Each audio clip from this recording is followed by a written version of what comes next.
In lesson 2.3, we're going to take a look at things like domain, range, and zeros by looking at a graph. When we talk about domain and range on a graph or on a coordinate system, domain is always determined from left to right on the x-axis. Thinking about values on the left axis, the left-hand side can go all the way to negative infinity, and the right side can go to positive infinity, just like we did on the number line graphing inequalities. Range is determined kind of the same way, but from smallest to greatest on the y-axis, we would read our graph from the bottom to the top. And that's going to indicate any values going from negative infinity on the y-axis up to positive infinity. If the graph is bounded on either side, we're going to use brackets and parentheses, just like we did on our number lines. We'll do that for both domain and range. If you're asked to find a specific output value or evaluate f of x, all you want to do is go to the matching x coordinate on the graph and figure out what your y value is. So it's kind of like evaluating a formula, but you're just looking at the graph to find your answer. And then last but not least, anytime you're asked to find zeros of the graph, you're ultimately looking for where the graph crosses the x-axis. So we don't have to solve, we're just really essentially evaluating the graph. Taking a look at the graph of f of x on the right-hand side, we're asked to find the following things: domain and range, a couple of outputs, and then the zeros. Let's talk domain first. Remember, domain goes from left to right. So on the left-hand side, you're ultimately looking for the lowest x value. All the way to the left, I see that it can equal -1, and then all the way to the right, it stops at +5. Notice -1 is a closed dot, but +5 is an open dot boundary. The closed dot boundary would be bounded with a bracket, so we'll say that the domain for this function goes from -1 on the left all the way to +5 on the right. Since 5 has that open circle, we'll bound that with a parenthesis. Now let's determine the range of the function. And remember, range will be the y-coordinates from least to greatest, so from bottom to top. The lowest point on the graph is all the way down at 2, -3. The output is the -3, so that will be the smallest value in our range. Also note that the dot is a closed dot, so we will use a bracket for that boundary. The output values go from -3 all the way up to the highest point on the graph, which is +3, and that's also a closed dot. And there's your set of range values. There are y values anywhere from -3 all the way up to +3. Let's do some evaluating. Find f of -1 and f of 2.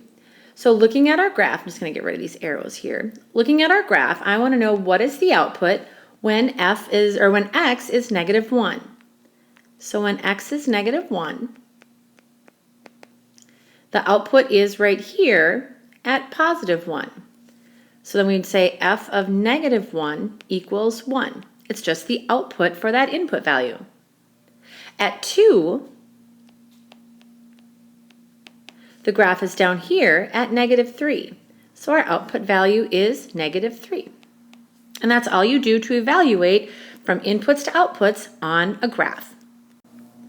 Last but not least, let's find the zeros of the function. Remember, the zeros of the function are where the graph crosses the x-axis. So that's how I'm going to start my answer. The graph crosses the x-axis. Oops, and I'm putting my words together. Just one graph. All right, the graph crosses the x-axis at, so let's take a look at our graph. I see that it crosses right here, and that appears to have an x value of 1. Can you see where else it crosses the x-axis? It kind of dips below and then comes back up over here when x equals 4. And that's interpreting a graph with domain and range, finding outputs, and then finding the zeros of the function. A vertical line test is a quick way to tell whether or not a graph represents a function. So it says a set of points in a coordinate plane is the graph of y as a function of x if and only if no vertical line intersects the graph at more than one point. This is a super easy test. Given each of the three graphs down below, determine if y is a function of x. You literally just draw vertical lines. As long as the graph doesn't intersect that line in more than one location, the graph passes the vertical line test and therefore it is a function. So we'll say for this first graph, yes, it passes the VLT, or the vertical line test. That means it represents a function. Now a circle is a type of quadratic function known as a conic section, but when you draw your vertical line through it, it actually can intersect at two locations. So this is not y as a function of x. So we say not a function because it does not pass that vertical line test.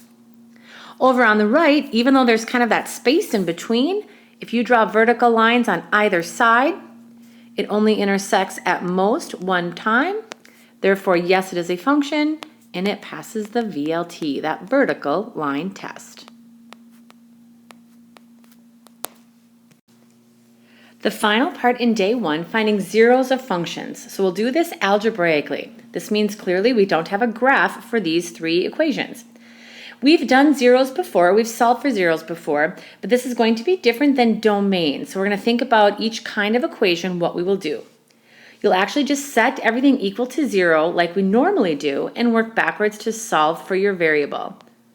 So you'll solve for x or for t or whatever variable is given in the function.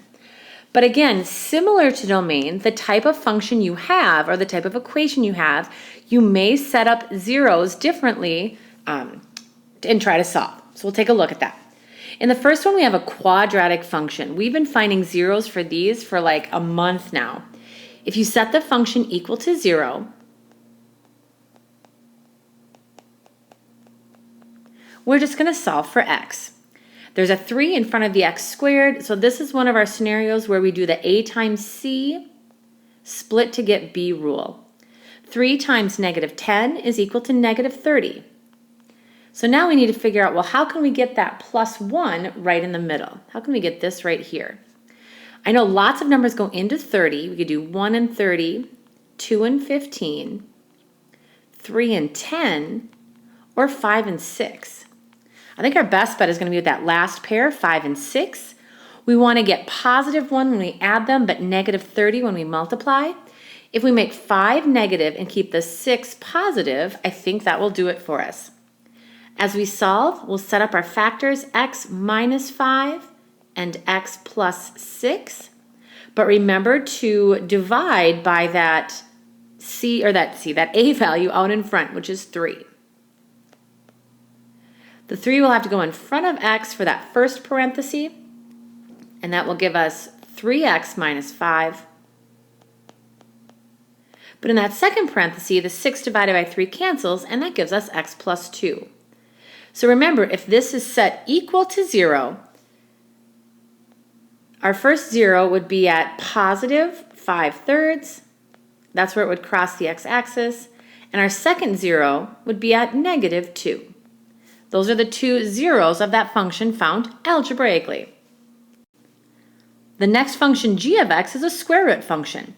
For this one, if we set the function equal to 0 first, we can't solve for x until we get the square root out of that right-hand side.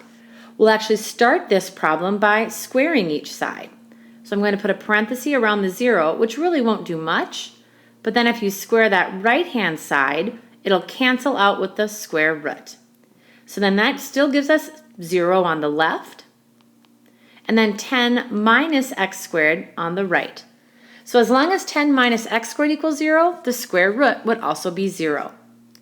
Notice x squared's negative on the left, so I'm going to add it to move it over to the right. And that gets x by itself. So we don't have to worry about factoring or quadratic formula here. If it's just x squared equals 10, we can take the square root now of each side.